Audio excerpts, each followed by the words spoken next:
We're studying in 1 Corinthians, and last week we left off at verse 7. We talked about verse 7, so we're going to kind of continue in that thought and hopefully finish the chapter today, so Bill will have a fresh chapter to start with next week. We were talking about leavening bread, and Paul had made the comparison between leaven in the bread and unleavened bread, and that's kind of where we're going to pick up with with the thought today. Of course, that was a reference to some of the things in the Old Testament, and we discussed that a little bit. So before we go any further, I'd like for Kevin Cleveland, if you would, to lead our minds in prayer.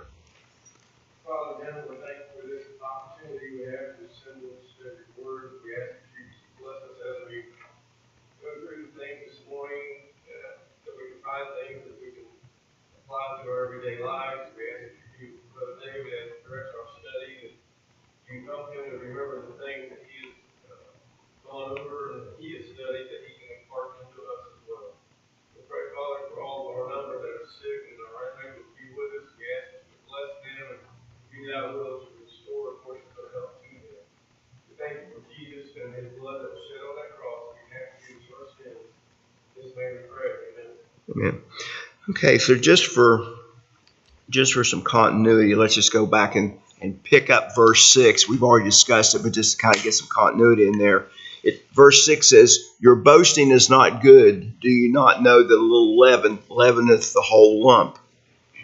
And then verse 7 says, "Therefore purge out the old leaven, so that you may be a new lump, as you are unleavened. For also Christ, our Passover, is sacrificed for us." So, Paul is not in any way trying to run them back to the Old Testament in any type of mention of the Passover and the Passover feast and things along that line. What he's talking about here is, they need to clean up their act, and they need to get the old leaven that they're talking about there. That's all the bad things that are going on, and he wants them to clean that up and get all that out of there, and basically start with a new lump. Start from fresh, start from scratch, and keep all those things out of the church, and get a new start.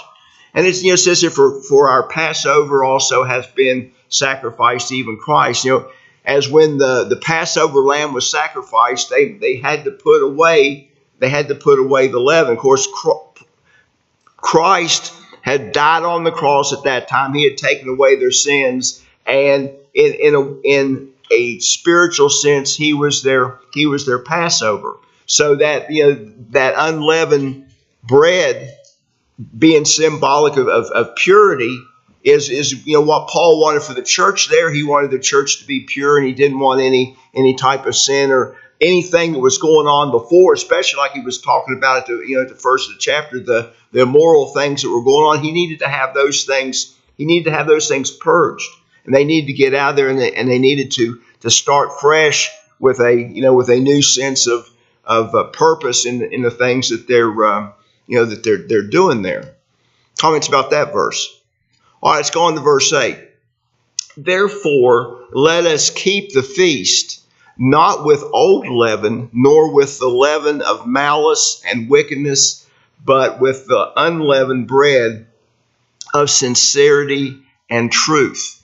And since Christ was the Passover, he was sacrificed for them. And what he's not talking about the Passover feast here. He's talking about the Lord's Supper. And the Lord's Supper is to be kept perpetually, to bring to our remembrance the sacrifice that Jesus made on the cross. And it would kind of look like the people there in Corinth had kind of put that out of their mind, and they had forgotten about the sacrifice that Jesus had made and the purity that he wanted in the church. And this was kind of an allusion to bring this back, that they need to get a new loaf. And it wasn't with old leaven. And he tells them here what this old leaven is: the malice and the wickedness. And the people there needed to eliminate those things. The whole life of the Christian should be a joyous and pure feast of service to God. And we need to be sincere, and we need to love the truth and make sure that we're talking the truth. And all these things that had crept into the church there from the heathen religions, they needed to be removed from the body, because that sacrifice that Christ made on the cross is a perpetual thing. His blood not only covered the sins up to that point, but it comes forward and it continues to come forward and cover the sins of people even into our time. And when we're dead and gone, if the Lord hadn't come, it's going to continue to cleanse everybody. So he is a perpetual paschal lamb, as it was for these people. And the individual need to put away these sinful habits that they have in their old life and live the new life that Christ wants them to live. So not only does the individual need to purge these things, but the church itself, the body of Christ there in Corinth, needs to purge these things also. And he gives them out here. The malice is this ill will that they have, and this wickedness that's kind of expressed in action. And it's a bad thing. It's kind of interesting to note that, and some of the scholars talk about that. It goes back to the original words that were used in the old manuscripts, and the way that was written in the original manuscripts. There's kind of a little bit of confusion to exactly what wickedness he was talking about, because one of the words that, and I couldn't tell you how to pronounce it, but if you look at the words that were used in the original text, there's only one letter difference in these two words, and one of them is wickedness, and the other is lasciviousness. Is the two different words that's mentioned there. And I think you could use those words, pretty much interchangeably. And according to the scholars, some of the ancient manuscripts use both words when you compare the manuscripts. I don't think there's anything lost there. It's basically the same thing. It's just, when these things were written, some of our penmanship is not as good as others. And it could have been just a simple stroke of the pen that somebody misinterpreted as they were writing, but the meaning is the same. And I think that's the important thing, is that the meaning is the same. And the word that was in there that was translated malice ties right in with the wickedness that was going on there. Comments about that verse? What Paul is asking them here is to use a term we use a lot these days, especially if you have a faulty computer. He's asking them to do a spiritual reboot. Right. Because obviously they've gotten on such a wrong track, and it just multiplied. It just grew and grew and grew. But what he describes here about the malice and the wickedness, I mean, it's gotten to a really bad state. So he's saying it's time to clean out your memory. It's time to clean out what led you to this point, to this wickedness, malice. And let's get to a point in our Christian lives, Corinthians, that we have this truth and we have this sincerity, and we're growing that instead of the wickedness and the malice. Well, reboot. Absolutely. And the other thing, and I think it's pointed out here in the last part of the verse, with the unleavened bread of sincerity and truth. We've talked about so far two big problems that they've got in the church there at Corinthians. One of them is the following of the different preachers. That's one problem, and that kind of causes some of the malice. And then you've got the immorality that goes with the wickedness. And the way that you clean that out is with sincerity, being sincere with each other. But the most important thing is the truth, staying with the truth and not deviating from the truth. And if we stay with the truth and we're sincere about the things that that we think about with the truth, then that's going to put it back on a narrow path where they really need to to need to be. And the having the truth is, that gives you integrity of your purpose. You can be straightforward, and that you're on the right moral and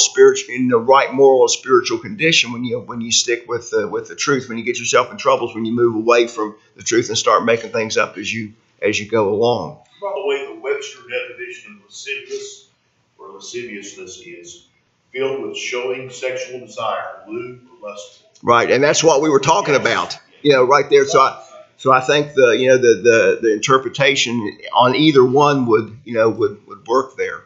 So what he is trying to get these people to have is a genuine Christian character, and that's what he's going for here. Other comments about that verse. All right, let's look at verses 9 and 10. I wrote to you in the letter not to associate intimately with fornicators, yet not altogether with the fornicators of this world, or with the covetous or extortioners, or with idolaters, for then you must go out of the world. There's a lot of things that are written about verse 9. And, the thing that there's the writing about is what letter is being talked about here.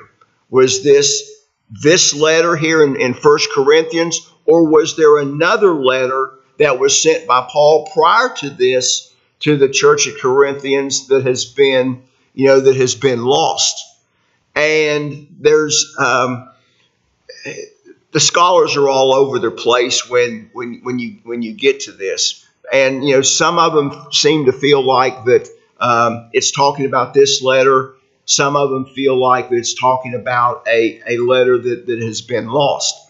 And one of the things I think we kind of need to kind of look back at in Colossians, it refers to an epistle to the Laodiceans, and this was a letter of Paul the Apostle, and they really can't find this letter. It's maybe been lost in time now, and there's a lot of interesting things written about this too. He could have sent this letter.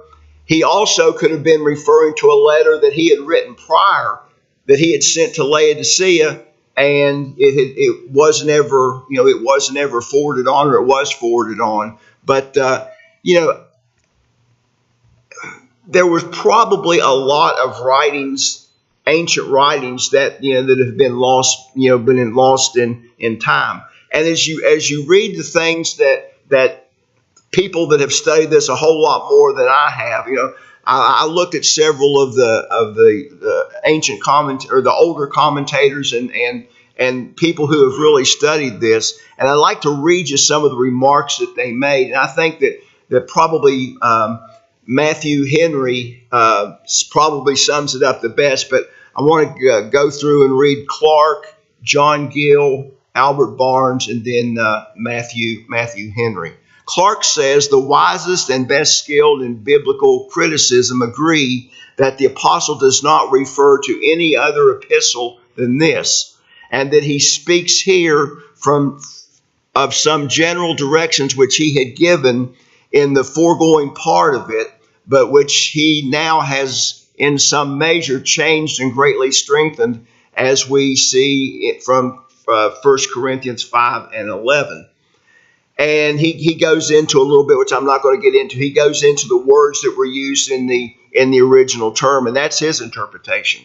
Now, John Gill, who is a pretty good Bible scholar, he said, not in this same epistle, and in 1 Corinthians 5 and 2, as some think, for what is here observed is not written in either of these verses, but in some other epistle that he sent before them. And he goes back and he interprets 1 Corinthians 5 and 11 in a completely different way. Now, Albert Barnes goes back again and looks at the original words that were used, and his comment was, this word may either refer to this epistle or to some former epistle. It simply denotes that he had written to them, but whether the former part of this or from the former epistle, which is now lost, cannot be determined by the words that are used in this verse. Matthew Henry says, some think that this was an epistle written to them before, which was lost, yet we have not lost anything by it. And I think that's probably the best way to sum this up. If it was lost, it was lost. But we have what the true meaning is in the epistle. And, if it was something, my personal feeling is, if it was something that we needed to know, it would be in there, and that epistle would be there. But otherwise, Paul made no doubt about what he meant in this thing to these people, whether it was in this epistle right here or whether it was in one that was written before and is lost to time. So I think that's an important thing for us to keep in mind, that the Bible is full and complete to what we need to know for our salvation. And there obviously was, there probably was some letters that were lost at time. And when you study the canonization of the Bible, there's some letters out there that were attributed to some of the apostles that just didn't make the canon because there were some errors or things along that line. And Henry had a couple of other sentences there. He said that possibly the first letter was written when he had incomplete information. Mm-hmm. That he heard some things, but he didn't have the full story, and it concerned him enough that he should write that letter. What we have here is after further information. Right, and it and maybe there was some misunderstanding about how he wrote the thing, and he was kind of clear. He wasn't clear in what he was saying. So the inference here is that he told them to have no company with fornicators. Okay. And a fornicator is one who has sexual intercourse with an unmarried person, but the word frequently used to denote an unlawful intercourse. And some examples of that is Matthew 5:32 and 19 and 9. So, they're not to have company or to associate with anybody like that. Here's the problem. That means they wouldn't be associating with anybody, because Corinth was full of all this kind of stuff. So they couldn't go to the grocery store, they couldn't go get water, they couldn't do anything, because pretty much any place that they went in Corinth, they were going to run into this. He was narrowing this down to there in the church. There's where the problem was. They have to be out in the world.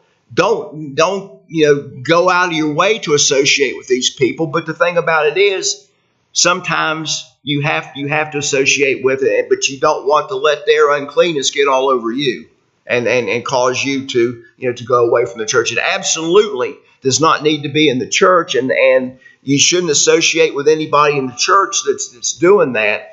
And you need to be cautious when you go out of out into the world, that when you run into these people, that you don't let them influence you into doing the things that they're doing. Yeah, he's basically describing there at the end of verse 10, hermits. So you're just going to become a hermit because you can't mix in the world. You can't have commerce in the world. You can't do business. Can't buy, can't sell. You just have to become a hermit. And that goes against Christ going to the world and preach the gospel. So that makes it kind of difficult to convert people when you stay in a cave. And he lists a whole lot of issues here. He talks about people who are covetous. And the covetous are those who seek to obtain what is another's in an unlawful way.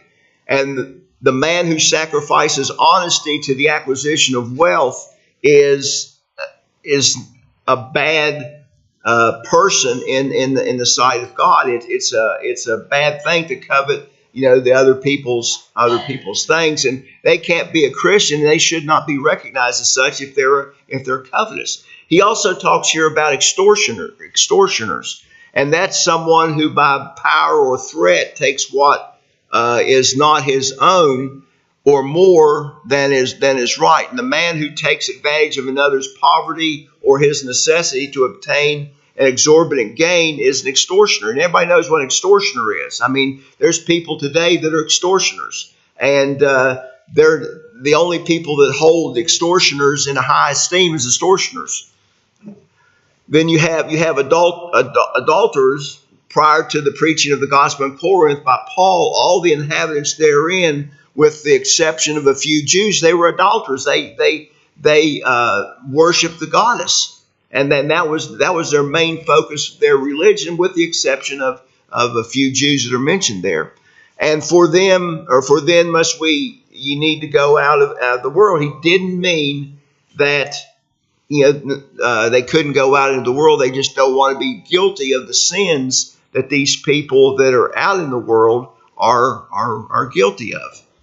And there were no comment among the people that if they refused to associate with them, it would be like going out of the world, withdrawing and reclusion, kind of like Bill said, and having no associations or dealing with mankind, like being a hermit, just like Bill said.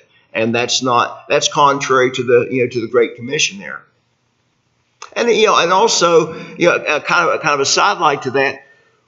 When you go out into that situation and you overcome that situation, it builds your faith and it builds your character, and it gives you confidence that you can overcome those things. The more you do it, and the more you withdraw from it, and the more you resist it, it just builds you up to do that. Comments about those verses. All right, let's look then at verse 11. But now I have written to you not to associate intimately if any man called a brother and is either a fornicator or covetous or an adulterer or a reveler or a drunkard or an extortioner, with such a one not to eat. So he's re-emphasizing here that he is talking about members of the church, and he's listing here some of the things that he has seen or has been revealed to him that's going on in the church there at Corinth. And that's a pretty exhaustive list there of things that can tear a church up and send a lot of people to eternal punishment. So he says, I not only write this, but I'm going to add some more. If anyone is called a brother or professes to be a Christian and is one of these things, you should have no communications with such a one, and they should be considered to be evil. Now, does that mean that you should put them out and never give them another opportunity to repent? I don't think it means that. I think it's in a situation there you need to withdraw from them. But it doesn't say that you should never give them an opportunity to come back if they repent. He's not saying that. That's the whole purpose of the withdrawal, is that they might see and even make a change. Right. Yeah, that takes a strong commitment. If you think about your family, think about this family member, and it's a birthday. Or how you going to handle that situation? It's going to take some commitment to take care of that. It's not what we need. No, it's not. And the leadership has to set the example for that type of thing also. I think that's important. So basically you're putting a mark on their sin, and you let the world see that the church is not going to tolerate iniquity in the church, and not going to tolerate people that do those things to be associated with the church, because that puts a black mark on the church.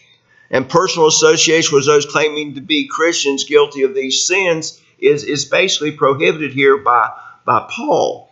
But Christians must tolerate these sins with others. You have to tolerate it because you have to be around it, and it gives you the opportunity, though, to set an example of how you should live, and that they see from your example, and they want to emulate the example that you set, and it gives you an opportunity to convert them into the church, because the church is basically the light of the world, and it doesn't want to be around people that are living in the world of darkness. Comments about that verse. Another question that I think this came out of the Gospel Advocate commentary, it talks. There was some comment about taking the Lord's Supper, and having these, permitting these people to, that are obviously sinning, taking the Lord's Supper, and by having the association with them there, it kind of gives them the opportunity to do it when they really shouldn't be doing it, just adding more flame to the fire. Comments about that? Okay, so let's look at verses 12 and 13. For what is it to me to also judge those who are outside? Do you not judge those who are inside? But God judges those who are outside. Therefore, put out from you the evil one. So, they should have easily understood this, meaning, for it was well known to them that he had nothing to do with judging those not members of the church. He wasn't in the business of telling those people how to live. And the phrase "them that are without" is frequently used by Paul in his writings. Some examples of that is 1 Thessalonians 4 and 12, Colossians 4 and 5. And their awful condition, he pretty much graphically describes, and he has done that in this epistle. The things that they're doing wrong. And there was a time when they were separate from Christ, and they were alienated, but then they were brought into the fold when they joined the church and obeyed the gospel. So it says here, do ye judge them that are within? As a church, we need to look at the membership, and if there's an evil influence in there, then we need to deal with that evil influence. And it's the people's practice that will keep them from attaining the eternal reward that we have to look about here. And it's pretty clear that this judgment needs to be done. And we have no control over what people do outside the church, but inside the church we do have an ability to take the standard, which is the gospel, and judge that person by the standards. If they're not meeting the standard, then it needs to be pointed out to them in love. And I think all through this particular chapter right here, Paul is doing this in a stern but loving way, and I think that's important. He's not doing this in a matter of hate. He's doing it in a matter of love, and he's telling the truth and telling them what they need to do. The things that are going on outside, God is going to judge those things. And what they need to do is, if they see evil inside the church, then they need to deal with that. And from what we've read, we've talked about so far, there's plenty of evil that's in there for them to deal with. When Moses was representing the law, when we studied Deuteronomy, he kept using the same phrase, similar to what Paul, he said, purge the evil from among you. And that's what Paul is calling on this church in Corinth. Purge the evil, the bad influences, the stain that's in this congregation. Clean it up. Well, and they have people there that were given the spiritual gifts and the revelations to know what is good and to know what is evil. The trouble is that they weren't doing what they needed to be, what they needed to be doing. It's just like you talked about the leaven. Just once you let it in, it's going to fester and it's going to multiply. So you've got to, like we said last week, like Barney says, you got to nip it in the bud. And sometimes that's a hard thing to do, and it's got to be done in the proper manner and in the way that that is prescribed. But if it's left to go on, it's going to tear the church up, and the church is going to lose lose its influence. And the other thing, and this in the situation where, we're going to bring this thing to a vote. This is not a voting situation. Okay.